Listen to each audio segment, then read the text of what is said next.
Hi guys. നമ്മുടെ health, അതായത് നമ്മുടെ ലൈഫ് സ്റ്റൈൽ ഡിസോർഡറിനെ കുറിച്ച്, കാരണം ഒന്നുമില്ല, ഞങ്ങൾ ഏറ്റവും കൂടുതൽ ഹെൽത്ത് കോൺഷ്യസ് ഉള്ള ആൾക്കാർ ഇന്ന് മാനസികമായിട്ട് ഞങ്ങൾ പ്രിപ്പയർഡാണ്. ഇന്ന് ആരോട് സംസാരിച്ചാലും അവർ ഭക്ഷണത്തിൻ്റെ കാര്യമായാലും എന്തെങ്കിലും ആക്ടിവിറ്റീസ് ചെയ്യണമെന്ന് ആഗ്രഹിക്കുന്ന ആൾക്കാർ തന്നെയാണ് എല്ലാവരും. എങ്കിലും ഇന്നും കണ്ടുവരുന്ന ഒരു പ്രവണത എന്ന് പറഞ്ഞാൽ കാലത്ത് എണീക്കാൻ ഒരു ബുദ്ധിമുട്ട് തോന്നുന്നുണ്ട്. നമ്മളിപ്പോൾ ഫ്രണ്ട്സ് ആരോടെങ്കിലും സംസാരിക്കുമ്പോൾ അത് കാലത്ത് എണീക്കുക എന്ന് പറയുമ്പോൾ ഞാൻ ഭയങ്കര ലൈറ്റ് നൈറ്റ് സ്ലീപ്പാന്ന് പറയും. അപ്പോൾ ഈ രാത്രി ഉറങ്ങുന്നത് താമസിക്കുന്നതിൻ്റെ കാരണം കണ്ടെത്തുമ്പോൾ എന്താ വിഷയം എന്ന് പറഞ്ഞാൽ, നമ്മൾ എല്ലാ പണിയും കഴിഞ്ഞിട്ട് സോഷ്യൽ മീഡിയയിലേക്ക് പോകുമ്പോഴാണ് ഈ സമയം വെറുതെ ഡിലേ ആവുന്നത്. അപ്പോൾ അത് നമ്മൾ ആ ഒരു ടൈം ഷെഡ്യൂൾ മാറ്റി അത് കാലത്ത് കൊണ്ടുവന്നിട്ടുണ്ടെങ്കിൽ എന്താ ഗുണം എന്ന് പറഞ്ഞാൽ, ഞങ്ങൾക്ക് നല്ല ബെറ്റർ സ്ലീപ്പ് കിട്ടും. കൂട്ടത്തിൽ ഞങ്ങൾക്ക് രാവിലെ തന്നെ എണീച്ചിട്ട് എന്തെങ്കിലും ആക്ടിവിറ്റീസ് ചെയ്യാൻ പറ്റും. ഈ കാലത്ത് ചെയ്യുന്ന ആക്ടിവിറ്റീസ് ആണ് ഏറ്റവും കൂടുതൽ പെർഫെക്റ്റായിട്ട് ഫീൽ ചെയ്തത് എനിക്ക്.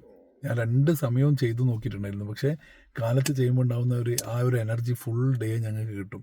രാത്രി ചെയ്ത് കഴിഞ്ഞാൽ പിന്നെ നേരെ കിടന്നുറങ്ങുമ്പം കുറച്ച് ഉറങ്ങാനുണ്ടാകുന്ന സമയം ഇറ്റ് വിൽ ടേക്ക് ടൈം. എനിക്കാണ് എൻ്റെ പേഴ്സണൽ എൻ്റെ എക്സ്പീരിയൻസ് എന്ന് പറയുന്നത്.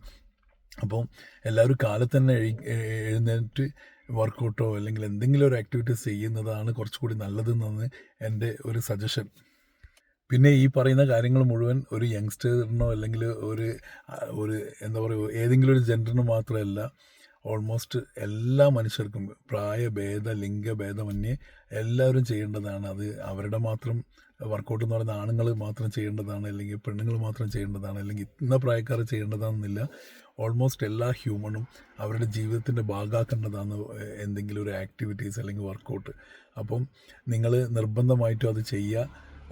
B health. ഓക്കെ, ആ തരത്തിലുള്ള നല്ലൊരു കൾച്ചർ ഞങ്ങൾ സെറ്റ് ചെയ്യും. നമ്മുടെ ഫാമിലി ഓൾമോസ്റ്റ് നമ്മളെ ഫാമിലീസ് ആയി കഴിഞ്ഞാൽ ഓട്ടോമാറ്റിക്കലി നമ്മൾ ആ ഒരു സമൂഹം മുഴുവൻ അതിലേക്ക് മാറിക്കഴിഞ്ഞാൽ നല്ല മനോഹരമായ ഫ്യൂച്ചർ ഞങ്ങൾക്ക് കാണാം. ഞങ്ങളുടെ വരും തലമുറ അതിലേക്ക് വരും.